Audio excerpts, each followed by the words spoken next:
كل سنة وانتم طيبين ورمضان كريم عليكم يا رب، اللهم امين. هنعمل النهاردة احلى بسبوسة بجد جميلة جدا، ان شاء الله سهلة وبسيطة، والمقادير ان شاء الله سهلة جدا. بصوا جمالها وناعمة جدا وهتعجبك قوي.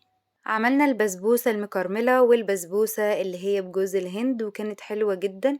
ان شاء الله دي كمان هتبقى حلوة جدا وهتعجبكم قوي. والمقادير بسيطة جدا. اول حاجة انا عندي 2 كوباية من دي السميد، وكوباية الا ربع من السكر، وكمان كوباية الا ربع من السمنة البلدي، يفضل انها تكون بلدي، ونص كوباية من اللبن، ومعلقة كبيرة من عسل الجلوكوز. اول حاجة بقى هنجيب دي السميد ونحط عليه السمنة ونبسهم كويس جدا بالشكل ده لغاية اما كل حباية سميد تتغلف بالسمنة. نجيب بقى حلة ونحط عليها اللبن والسكر والعسل الجلوكوز ونحطهم على النار عشان يدفى والسكر يدوب معانا، عشان لازم يكون السكر دايب خالص.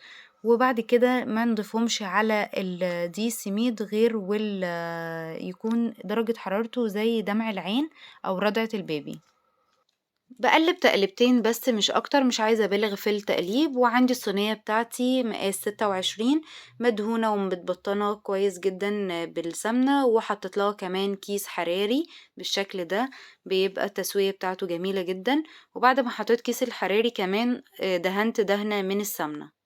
بضيف الخليط بتاعي وبسويه كويس جدا، ولو حابة اضيف مكسرات لوز او بندق براحتنا جدا. لو عايزة تسيبيها سادة وتضيفي اي نوع من الصوصات او كراميل او مثلا نوتيلا بتبقى حلوة جدا. بكون مشغلة الفرن على درجة حرارة 180، بدخلها الرف الاوسط، بشغل من تحت بس، بتاخد حوالي تلت او نص ساعة على حسب الفرن بتاعك. ممكن لو اخدت لون من تحت ولسه ما اخدتش لون من فوق ممكن اشغلها الشواية.